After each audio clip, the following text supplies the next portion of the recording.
الحمد لله رب العالمين وصلى الله على سيدنا محمد وعلى آله وصحبه الطيبين الطاهرين اللهم علمنا ما جهلنا وذكرنا ما نسينا وزدنا علما ونعوذ بك من حال أهل النار اللهم واجعل نياتنا وأقوالنا وأفعالنا خالصة لوجهك الكريم. La louange est à Allah, le Seigneur des mondes. Que Allah honore et élève davantage le rang de notre maître Muhammad sallallahu alayhi wa sallam et qu'il préserve sa communauté de ce qu'il craint pour elle. Nous demandons à Allah qu'il nous fasse apprendre ce que nous ignorons, qu'il nous fasse nous rappeler ce que nous avons oublié et qu'il nous augmente en connaissance. Et nous lui demandons de nous préserver de l'état des gens de l'enfer. Nous demandons à Allah qu'il fasse que nos intentions, nos actes et nos paroles soient accomplis sincèrement par recherche de son agrément. أما بعد فقد قال الشيخ رحمه الله في آخر كتاب البغية فوائد مهمة. Donc notre cheikh, que Dieu lui fasse miséricorde, a dit à la fin de son livre Al-Bughya des informations importantes. كنا رأينا المرة الماضية أنه قال في الأولى روى البخاري في الصحيح مرفوعا من كان لأخيه عنده مظلمة في عرض أو مال فليستحله اليوم قبل أن لا يكون دينار ولا درهم. Nous avons vu la fois passée le hadith de Al-Bukhari dans le Sahih, hadith dont la chaîne de transmission remonte jusqu'au prophète alayhi salatu wassalam, qui signifie celui qui a commis une injustice envers son frère, injustice qui se rapporte à son honneur ou qui se rapporte à ses biens, alors qu'il se libère de cette injustice, qu'il cherche réparation aujourd'hui, avant que ne vienne un jour où il n'y a ni dinar ni dirham, c'est-à-dire un jour où il n'y aura pas d'argent pour faire de compensation.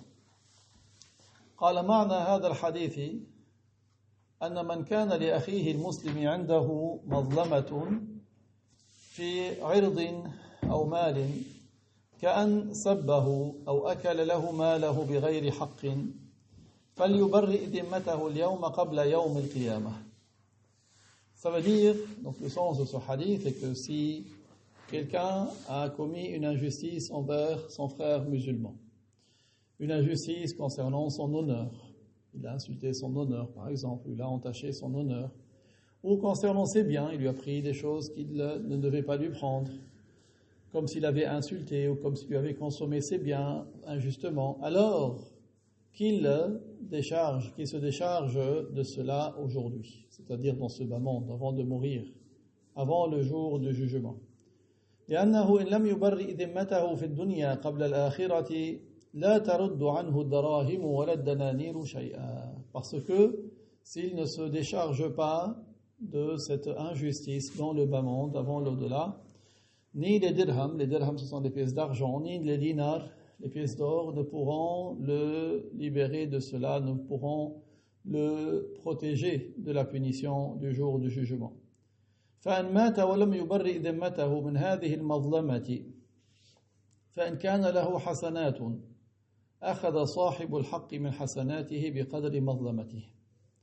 Donc s'il meurt sans être déchargé de cette injustice, c'est-à-dire dans ce bas monde, il ne s'est pas libéré. Si au jour du jugement, il vient en ayant accompli certaines bonnes actions, il sera prélevé de ces bonnes actions pour dédommager celui qui a subi l'injustice, à hauteur de son injustice. Allah Ta'ala sait combien de bonnes actions pour chaque injustice.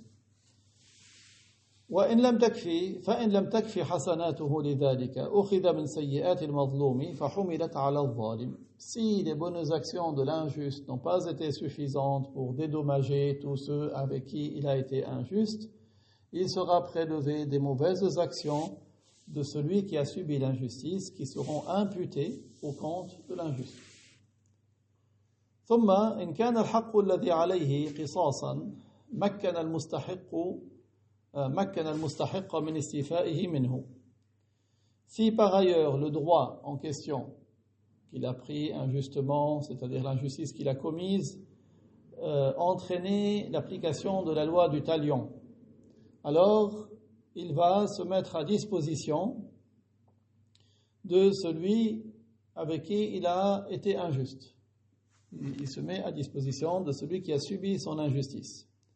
أَيَقُولُ لَهُ خُذْ حَقَّكَ مِنِّي, c'est-à-dire il lui dit, reprends ton droit que je t'ai pris. أي فاقتلني وإن شئت فاعفو فإن امتنع المستحق من الأمرين صحت التوبة ولو تعذر وصوله إلى المستحق نوى تمكينه إن قدر.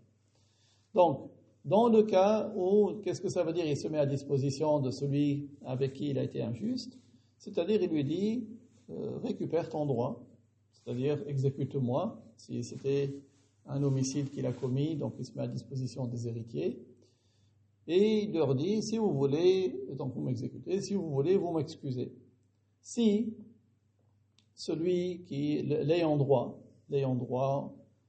s'abstient des deux cas, c'est-à-dire ni l'exécution, ni de lui pardonner, le repentir est valide. Le repentir est valide. Dans le cas où il n'est pas capable de parvenir aux ayants droit, il ne les connaît pas, par exemple, alors il met dans son intention de se mettre à disposition, de se mettre à leur disposition, s'il en est capable.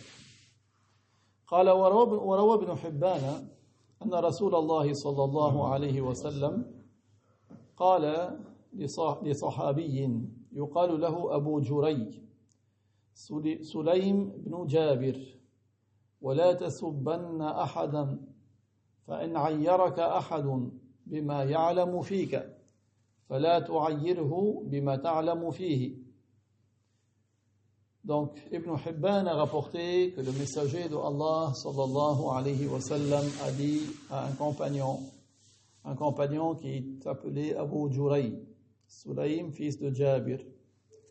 Il lui a dit ce qui signifie, et là ne soyez pas étonnés, parce qu'il y a plusieurs versions de ce hadith. D'accord? Dans cette version de Ibn Hibban, il a dit, n'insulte personne. N'insulte personne, c'est-à-dire n'insulte pas injustement. Si quelqu'un t'insulte par quelque chose qu'il sait en toi, alors ne l'insulte pas par quelque chose que tu sais en lui. قال سليم فما سببت بعد ذلك أحدا ولا دابة. Sulaym, regardez comment les compagnons ils s'exécutent. Il a entendu la parole du prophète, qu'est-ce qu'il a dit? Il a dit, depuis ce jour-là, je n'ai insulté personne, même pas un animal. Même pas un animal. Aujourd'hui, tu trouves des gens qui conduisent des voitures, ils insultent les musulmans. Lui, même pas un animal, je ne l'ai pas insulté. On ne parle pas si c'est interdit, c'est pas interdit, c'est pas ça le sujet. Mais pour dire qu'il a écouté à la lettre la recommandation du prophète. قال معنى الحديث خير لك أن لا تقابله بالمثل وهو حال أهل الكمال. Le sens du hadith, quel est-il? C'est qu'il vaut mieux pour toi de ne pas rendre le pareil. C'est-à-dire, tu prends sur toi de ne pas rendre l'appareil de ce qui a été fait. Et cet état-là, c'est l'état des gens qui ont atteint un degré de foi complète. Aujourd'hui, quelqu'un te bouscule un peu, tu le rends certains beaucoup. Les gens qui sont atteints le degré de foi complète, ils prennent sur lui. Il dit, moi j'attends la récompense de la part de Dieu. وهو حال أهل الكمال وهو أنهم يعفون بدل أن يردوا بالمثل. C'est l'état des gens accomplis, le cas des gens accomplis, à savoir, ils excusent au lieu de rendre l'appareil. Au lieu de rendre la même chose, ils excusent. ثم إن المسبوب إذا رد على الساب بالمثل لا يطالبه المسبوب بذلك يوم القيامة. Par ailleurs, si celui qui a été insulté rend la même insulte à celui qui l'a insulté, si celui qui a été insulté rend la même insulte à celui qui l'a insulté, alors celui qui a été insulté ne va pas réclamer de droit à celui qui l'a insulté, puisqu'il a pris son droit aujourd'hui, lui a rendu la même chose. Mais il reste le fait que celui qui a insulté a désobéi à Dieu. فإن تاب ذهبت عنه تلك المعصية. Donc si celui qui a insulté fait le repentir, regrette d'avoir désobéi à Dieu par cette insulte, alors le péché, il ne sera plus chargé de ce péché. وهذا معنى الحديث المستبان ما قال فعل البادئ منهما ما لم يعتد المظلوم رواه الترمذي وغيره. Et c'est cela la signification du hadith. Les deux personnes qui s'insultent l'une l'autre, tout ce qu'ils disent, c'est à la charge du premier, tant que celui qui a été lésé ne dépasse pas ses limites, c'est-à-dire ne rend pas une insulte plus grande que celle qui lui a été faite, ou ne fait pas quelque chose de plus grave que ce que lui a été fait. رواه الترمذي وغيره أفهمنا رسول الله صلى الله عليه وسلم أن الذنب على البادئ وأن المسبوب لا إثم عليه إن رد بالمثل. Donc le messager de Allah sallallahu alayhi wa sallam nous a appris que le péché est à la charge de celui qui a commencé à insulter, et que celui qui a été insulté, il ne commet pas de péché dès lors qu'il rend la même chose que ce qui lui a été dit. لكنه يأثم إن زاد في السب, mais il tombe dans le péché si il dit une parole d'insulte plus grande. قال فيفهم من الحديث أنه يجوز للمسبوب أن يرد بالمثل إن لم يكن في هذا السب كذب. Donc on prend de ce hadith que celui qui a été insulté, il lui est permis de rendre la même insulte tant qu'il n'y a pas de mensonge dans cette insulte. Tant qu'il n'y a pas de mensonge dans cette insulte. قال ويدل على ذلك قوله تعالى فمن اعتدى عليكم فاعتدوا عليه بمثل ما اعتدى عليكم. Ce qu'il indique, c'est le verset 194 de sourate Al-Baqarah. Si quelqu'un est injuste envers vous par quelque chose, alors vous rendez la même chose que celle que vous avez subie de sa part. معناه لكم رخصة في ذلك. Ça veut dire que vous êtes autorisé à cela. وإن كان ترك الرد أفضل كما رأينا هذا حال أهل الكمال. Même si le fait de délaisser la réponse est meilleur, vaut mieux, et on a dit que ça c'est l'état des gens accomplis. قال فلو قال له يا ظالم يا خبيث يجوز أن يقول له يا ظالم يا خبيث. Donc s'il lui dit tu es injuste, tu es mauvais, l'autre il peut lui dire la même chose, tu es injuste, tu es mauvais. ولا يجوز له أن يزيد على ذلك, mais il ne lui est pas permis de rajouter plus que cela. قال وكذلك لا يجوز له أن يرد بالمثل إن كان في سبه كذب. De même, il ne lui est pas permis de rendre la même parole si dans sa parole d'insulte il y a un mensonge. ولا أن يضربه بدل السب. Il n'a pas le droit non plus de le frapper au lieu de l'insulter. Donc s'il l'a insulté, il peut rendre la même chose tant que ce n'est pas un mensonge. Et le mieux, bien sûr, c'est de ne pas relever. قال وإن قال له يا ظالم ليس له أن يقول له يا لص وما أشبه ذلك. S'il lui dit toi tu es injuste, il n'a pas à lui répondre en lui disant toi tu es un voleur ou plus que cela. Un certain, il rajoute, parce que qu'est-ce qui se passe généralement quand quelqu'un est insulté ou quand celui qui insulte, c'est qu'ils sont en état de colère. Quand la personne est en état de colère, beaucoup ne se contrôlent pas. Ils font des choses très graves. Donc c'est pour cela que si la personne veut prendre son droit, elle peut, mais elle ne répond pas plus tant que ce n'est pas un mensonge. Mais le mieux c'est de ne pas relever. وإن سب له أخته ليس له أن يسب له أخته فإن فعل فقد عصى الله. Et si le premier insulte la sœur du deuxième, le deuxième il n'a pas à insulter la sœur du premier. S'il le fait, il aura désobéi à Dieu. La pauvre, c'est quoi son... Il n'y est pour rien dans cette affaire. قال وإن سبه وسب له أمه فلا بد أن يتوب من المعصيتين. D'ailleurs, par ailleurs, le cheikh a dit, s'il l'a insulté, il lui a insulté sa mère. Donc il a insulté deux personnes, il devra faire le repentir des deux. Il devra faire le repentir d'avoir insulté ce musulman et le repentir d'avoir insulté la mère de ce musulman. وأن قذف أمه كأن قال له يا ابن الزانية فهذا صريح في قذف الأم وليس صريحا في قذف الشخص ومع ذلك لا بد للقاذف أن يتوب من المظلمتين مظلمة قذف الأم ومظلمة إيذاء هذا الشخص لأنه تأذى بقذف أمه. Et dans le cas où il a dit une parole de qadf, c'est-à-dire il a attribué à la fornication la mère de quelqu'un, comme s'il lui disait tu es le fils de la prostituée.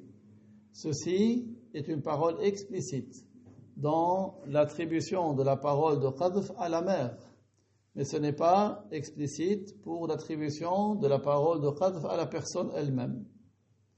Mais malgré cela, celui qui a dit cette parole de qadf doit faire le repentir des deux injustices, de l'injustice du qadf de la mère et de l'injustice de la nuisance envers cette personne, parce que quand il lui a insulté sa mère, ça lui fait du mal. Quand il lui a insulté, il a attribué la fornication à sa mère. قال والذي يقتل مسلما ظلما عمدا إن قتل في الدنيا قصاصا لا يطالبه المقتول في الآخرة لأنه أخذ له حقه في الدنيا. Donc si quelqu'un tue un musulman injustement, délibérément, donc on est dans le cas d'un meurtre, homicide délibéré, injuste, si il a été exécuté dans le bas monde par application de la loi du talion, alors la victime, celui qui l'a tué, ne va pas lui réclamer une réparation dans l'au-delà, parce que son droit a été pris de lui dans le bas monde. أما إن لم يؤخذ له حقه ولا عفى عنه أهل القتيل فعندئذ القاتل عليه عقوبة كبيرة في الآخرة إن لم يعفو الله عنه. Néanmoins, si il n'a pas été exécuté par les héritiers, c'est-à-dire il n'a pas repris leurs droits de lui, et la famille de la victime ne lui a pas excusé, dans ce cas, l'assassin, le meurtrier, devra subir une grande punition dans l'au-delà, dans le cas où Allah ne lui pardonnera pas. قال في الدنيا قد يأخذ الشخص حقه وقد لا يتمكن. Dans ce bas monde, il se peut que quelqu'un puisse récupérer son droit, mais il se peut qu'il ne puisse pas le récupérer. لكن في الآخرة والأمر شديد. Mais dans l'au-delà, la chose sera beaucoup plus difficile. لهذا ورد في القرآن الكريم يوم يفر المرء من أخيه وأمه وأبيه وصاحبته وبنيه وصاحبته أي زوجته وبنيه أي أبنائه. Dans Sourate Abas, les versets de 34 à 36. Ce qui signifie le jour où la personne va fuir son propre frère, il va fuir sa mère et son père, il va fuir sa compagne et ses enfants.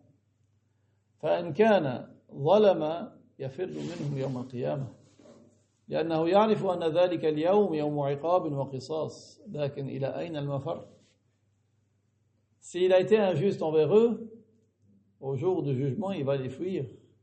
Parce qu'il sait que ce jour-là, c'est un jour de châtiment, un jour de rétablissement des droits. Mais où va-t-il fuir? أما الذين عاشوا وليس بينهم تبعات وظلم يشتاق أن يرى بعضهم بعضا. Quant à ceux qui ont vécu sans avoir d'injustice les uns envers les autres, des droits à réparer, sans qu'il n'ait commis d'injustice les uns envers les autres, alors ils vont se languir les uns des autres, ils vont souhaiter se voir les uns les autres. الفائدة الثانية, deuxième information utile. قال لا يشترط الاستغفار اللساني أي قول أستغفر الله للتوبة. Donc la deuxième information utile, il n'est pas une condition de faire l'istighfar par la langue, c'est-à-dire de dire astaghfirullah pour la validité du repentir. وقول بعض بأنه شرط غلط فاحش. Donc la prétention de certains que c'est une condition de dire astaghfirullah pour la validité du repentir, le cheikh a dit c'est une grave erreur. سواء جعل ذلك مطلقا أو جعله خاصا ببعض الذنوب, qu'il est prétendu qu'il serait une condition de dire astaghfirullah pour tout péché, pour la validité du repentir de n'importe quel péché, ou par la validité du repentir de certains péchés seulement. Dans les deux cas, ce n'est pas vrai. الثالثة في تعريف التوبة. Troisième point pour la définition du repentir. قال بعض المحققين هي اختيار ترك ذنب سبق حقيقة أو تقديرا لأجل الله. Donc certains qui ont vérifié, ou ce sont des authentificateurs, ils ont défini le repentir par le choix de l'abandon d'un péché. Le repentir, c'est la décision, le choix de l'abandon d'un péché antérieur, véritablement ou supposé. Véritablement ou supposé. Supposé parce que la personne peut-être ne se rappelle pas de tout ce qu'elle a fait. Et ce, pour l'agrément de Dieu. C'est pas parce que ça lui donne mal à la tête qu'il ne boit plus d'alcool. Non, pour l'agrément de Dieu. قال وهذا أسد العبارات وأجمعها. Donc le cheikh, il aime cette définition. Il a dit, c'est une des meilleures, des plus pertinentes des expressions et des plus générales, c'est-à-dire qui englobe tout le sujet. قال لأن التائب لا يكون تاركا للذنب الذي فرغ منه لأنه غير متمكن من عينه لا تركا ولا فعلا وإنما هو متمكن من مثله حقيقة.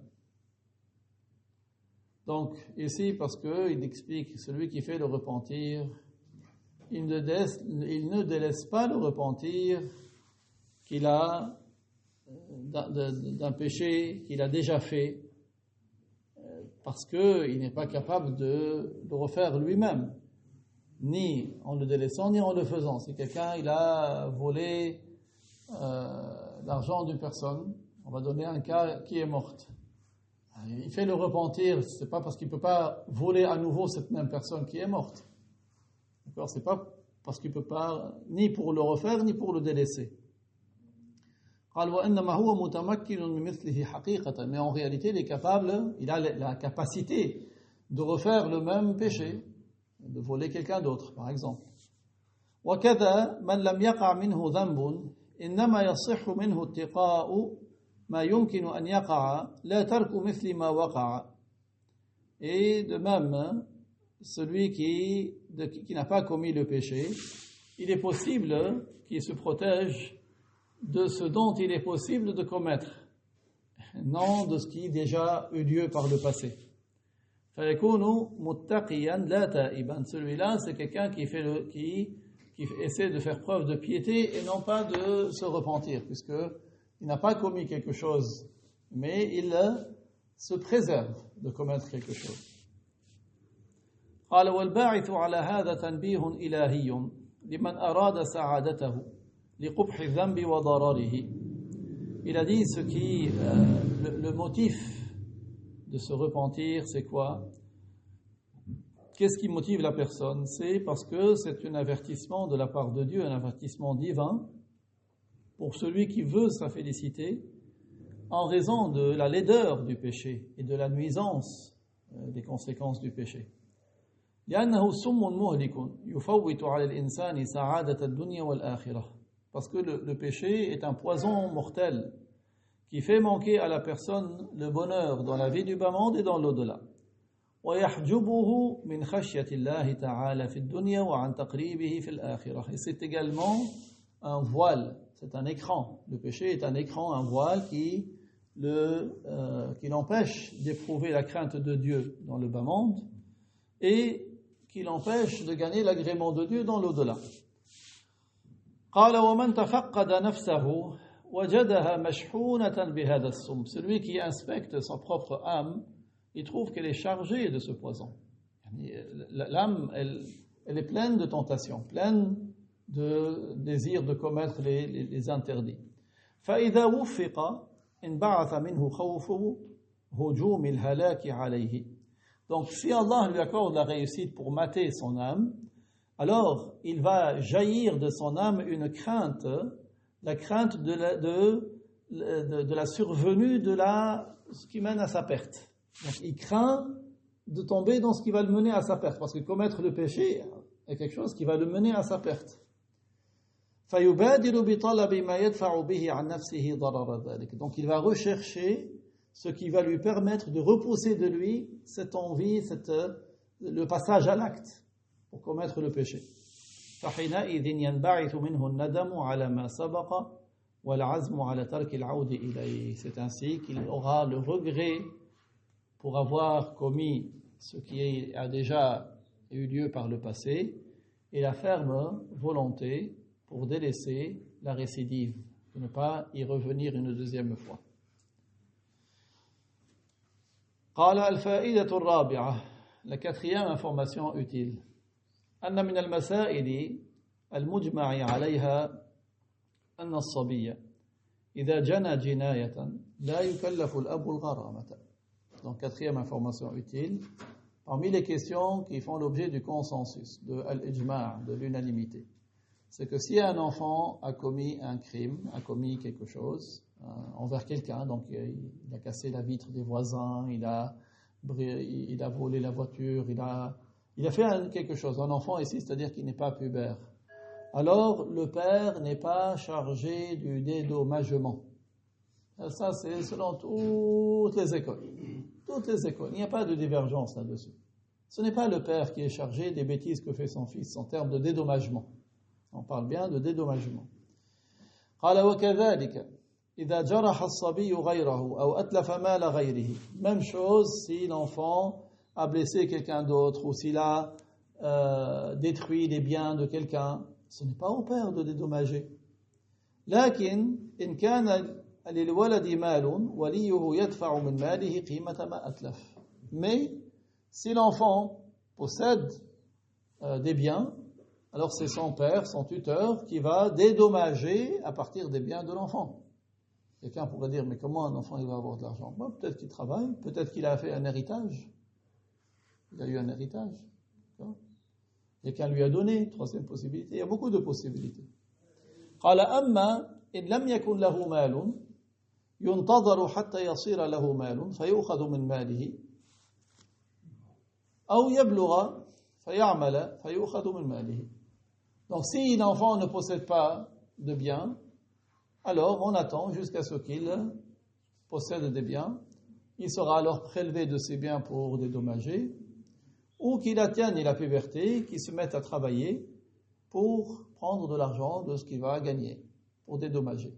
أما الأب فلا يجوز إلزامه بالغرامة. Mais le père, il n'est pas permis de l'astreindre à dédommager.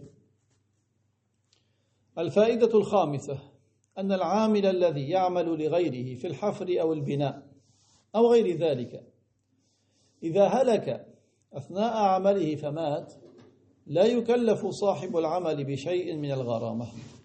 Donc la cinquième information utile, si un employé ou quelqu'un qui loue ses services travaille pour une autre personne, que ce soit pour creuser un puits, pour la construction ou n'importe quelle activité, si il meurt pendant son travail, comme ils disent accident de travail, et qu'il meurt, donc le responsable de ce travail, l'employeur, n'est pas chargé de quoi que ce soit comme dédommagement. Il n'y a pas de dédommagement à la charge de l'employeur. وإذا جرح لا يلزمه علاجه لحديث البخاري أن الرسول صلى الله عليه وسلم قال البئر جبار معناه ما يموت بسبب البئر هدر ليس له غرامة.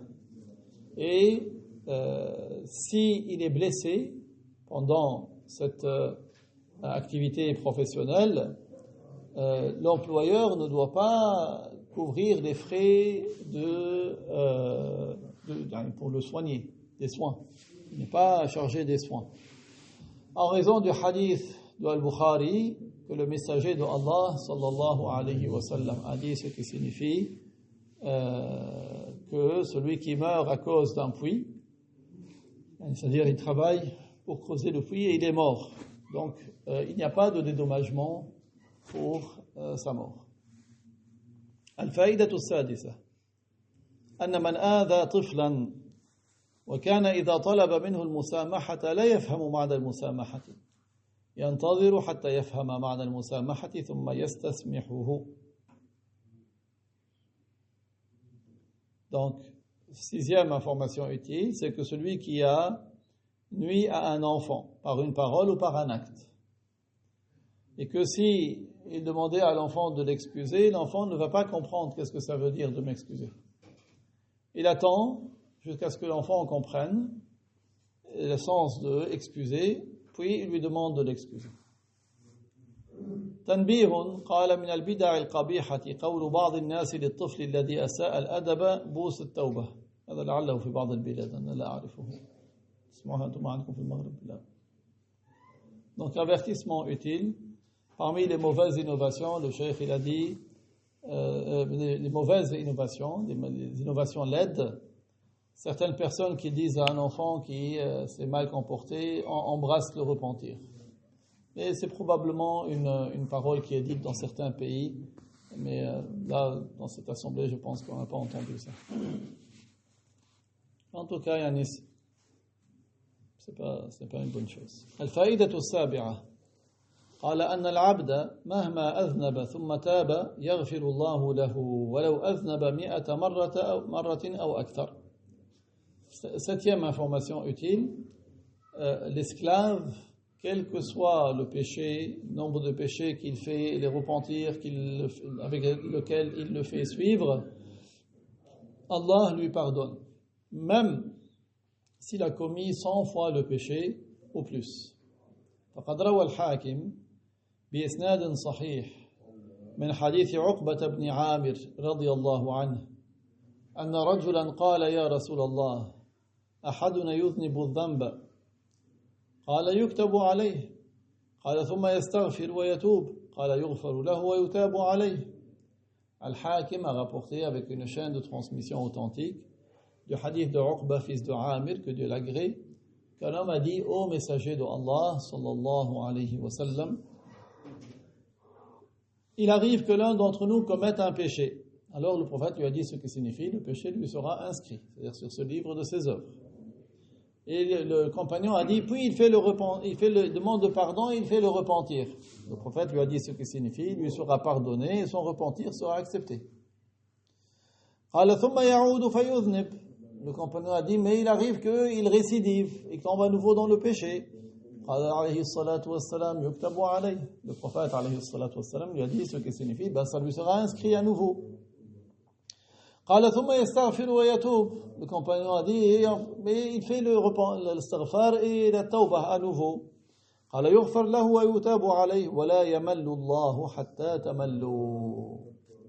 معناه مهما تكرر الذنب من العبد ثم تاب فإن الله يغفر له وليس معناه أن الله يتصف بالملل الذي هو ضعف الهمة بالنسبة للمخلوق لأن ذلك صفة الحادث والله منزه عن صفات الحدوث. Donc le compagnon, quand il a dit il arrive qu'il commet à nouveau le péché, le prophète alayhi salatu wassalam a dit il sera inscrit. Puis le compagnon a dit mais il demande le pardon, il fait le repentir. Le prophète a dit ce que signifie: il lui sera pardonné et son repentir sera accepté. Et Allah Ta'ala, quel que soit le nombre de fois que cela se répète, c'est-à-dire péché puis repentir, Allah Ta'ala le pardonne suite au repentir.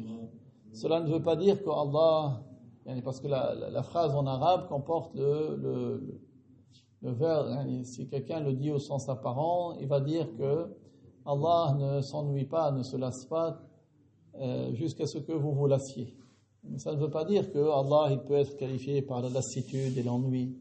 Mais ça veut dire que, parce que ce sont des caractéristiques des créatures, c'est la caractéristique de ce qui entre en existence. Et Allah est exempt des caractéristiques de ce qui entre en existence.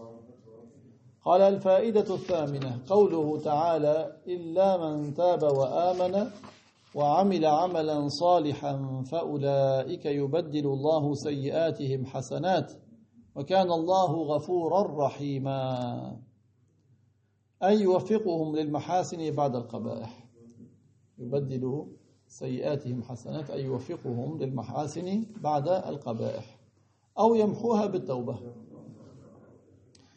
Donc la huitième information utile, c'est le verset 70 de Surat Al-Furqan, ce qui signifie, sauf celui qui a fait le repentir, qui a été croyant, qui a œuvré en bien, cela, Allah Ta'ala fait que, au lieu de leurs mauvaises actions, ils auront de bonnes actions, et Allah est celui qui pardonne et qui est miséricordieux. Qu'est-ce que ça veut dire, au lieu de leurs mauvaises actions, ils auront de bonnes actions? Une première explication, c'est qu'Allah leur accorde la réussite pour faire le bien.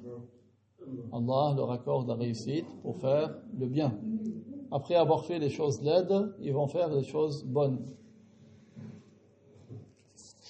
Ou alors, il va leur effacer leurs péchés par le repentir. Et il leur accorde à la place les bonnes actions. وَيُثْبِتُ مَكَانَهَا الْحَسَنَاتِ الْإِيمَانَ وَالطَّاعَةِ. Donc, il leur accorde à la place les bonnes actions, la foi, l'obéissance. وَلَمْ يُرِدْ بِهِ أَنَّ السَّيِّئَاتِ بِعَيْنِهَا تَنْقَلِبُ حَسَنَاتِ.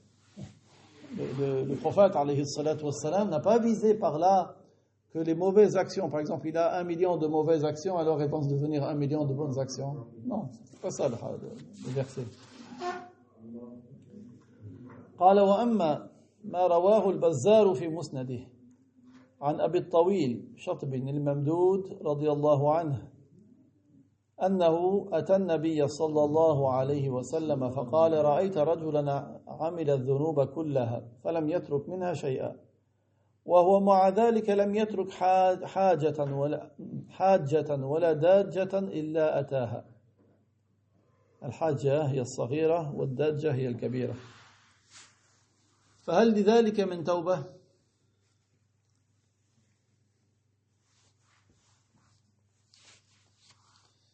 Quant à ce qu'a rapporté Al-Bazzar dans son Musnad, d'après Abu Tawil, Shatb al-Mamdoud, quand Allah l'a gré, il est venu voir le prophète sallallahu alayhi wa sallam, il lui a dit: que dis-tu d'un homme qui a accompli les péchés, tous les péchés? Il n'en a pas délaissé un seul. Et en plus, il n'a pas laissé un seul ou un grand péché sans qu'il ne l'ait fait. Est-ce que quelqu'un comme celui-là pourra se repentir? Le prophète alayhi salatu wassalam lui a dit: alaysa qad aslamt? Il lui a dit ce qui signifie, n'est-ce pas, que tu es devenu musulman? قال أما أنا فأشهد أن لا إله إلا الله وحده لا شريك له وأن محمدا رسول الله. Il lui a dit, ce compagnon a dit: oui, moi je témoigne qu'il n'est de Dieu que Allah et que Muhammad est le messager de Allah. قال نعم تفعل الخيرات وتترك السيئات فيجعلهن الله لك حسنات كلهن. قال وغدراتي وفجاراتي قال نعم قال الله أكبر فما زال يكبر حتى توارى فمعناه يعوضه الله بدلها حسنات وليس معناه أن السيئات تنقلب حسنات. Donc le prophète lui a dit ce qui signifie: oui, tu accomplis les bonnes actions et tu délaisses les mauvaises actions et Allah fera que tu auras de bonnes actions. Ici, attention, on va expliquer tout à l'heure. Donc le compagnon a dit: et mes trahisons, et mes perversités. Il cite les mauvaises choses qu'il a faites. Le prophète lui a dit ce qui signifie: oui, même cela. Alors le compagnon était très content. Il disait Allahu Akbar pour glorifier Dieu pour sa miséricorde jusqu'à ce qu'il ait disparu, jusqu'à ce qu'il soit parti. Ça veut dire que Allah lui remplacera à la place de ses mauvaises actions des bonnes actions. C'est-à-dire qu'au lieu d'agir en mal, il va agir en bien et Dieu le rétribuera. C'est ça le sens. Ça ne veut pas dire que les mauvaises actions vont se transformer en bonnes actions. Faites bien attention. الفائدة التاسعة قال تجنب معصية واحدة أفضل من عمل 1000 حسنة نافلة. تجنب معصية واحدة خير من عمل 1000 نافلة. L'information utile numéro 9, le cheikh, que Dieu lui fasse miséricorde, a dit: éviter une seule désobéissance vaut mieux que d'accomplir 1000 actes surérogatoires. Éviter un seul péché vaut mieux que d'accomplir 1000 actes surérogatoires. طيب ما انهينا احنا هذا لكن ان شاء الله ننهي في مرة قادمة. نأخذ فائدة قبل أن ننتهي. Donc nous n'avons pas fini ce chapitre, mais Inch'Allah nous poursuivons la fois prochaine. Une information utile avant de finir. قال الشيخ الحسنات تكتب للطفل ولو كان ابن سنة. Le Cheikh a dit les bonnes actions sont inscrites dans le livre des bonnes œuvres de l'enfant, même s'il n'a qu'un an. Même s'il n'a qu'un an. فحملته أمه وأحرمته وأحرمت عنه. Et donc, par exemple, si sa mère le prend au pèlerinage et elle entre en rituel pour lui. قالت جعلت ابني هذا محرما وأحرمت أدخلته في عمل الحج عملت له ما يفعل الرجل الكبير. Donc, et elle a emmené, elle a dit je fais que mon fils que voici soit muhrim en rituel de pèlerinage. Et elle-même elle est entrée en rituel de pèlerinage et elle a introduit lui-même dans le rituel du pèlerinage. Elle lui a fait tout ce que quelqu'un d'âgé va faire pendant le pèlerinage. جردتهم من ثيابه المحيطة بالخياطة. Elle lui a enlevé les vêtements qui tiennent grâce à la couture. وألبسته إزارا ورداء. Elle a fait porter à son enfant un pagne autour de la taille et un châle sur les épaules. وأخذته إلى الطواف فحملته فطافت به. Donc elle a pris son enfant, elle a fait les tours autour de la Kaaba, les 7, dans le tawaf. Et وإلى السعي فسعت به. Elle a emmené au sa'i entre Safa et le Marwa. Elle a porté pour qu'il fasse le sa'i avec elle. وإلى عرفة فوقفت به في عرفة. Elle a emmené son enfant à Arafah. هذا طفل كتب له حج. Cet enfant aura la récompense d'un pèlerinage. Ça ne veut pas dire qu'il est déchargé du pèlerinage obligatoire une fois dans la vie, non. Il devra le faire quand il sera pubère. Mais il aura la récompense d'un pèlerinage. الحاصل أن الولد الذي لم يبلغ من ذكر أو أنثى الحسنات تكتب له. Donc en résumé, l'enfant qui n'a pas atteint la puberté, que ce soit un garçon ou une fille, les bonnes œuvres lui seront inscrites dans son livre de ses bonnes œuvres. أما الأب والأم لهما أجر المساعدة فقط ليس كما يقول بعض الناس حسنات الطفل لوالديه. Quand au père et à la mère, ils auront la récompense de l'avoir aidé. Mais on ne dit pas que, comme certains ignorants le disent, que les bonnes actions de l'enfant sont pour ses parents, que tout ce que l'enfant fait, ce sont les parents qui le gagnent. Non. Donc il faut faire bien attention pour ne pas comprendre les choses de travers. Wallahu ta'ala a'lamu ahkam wa barakallahu fiikum.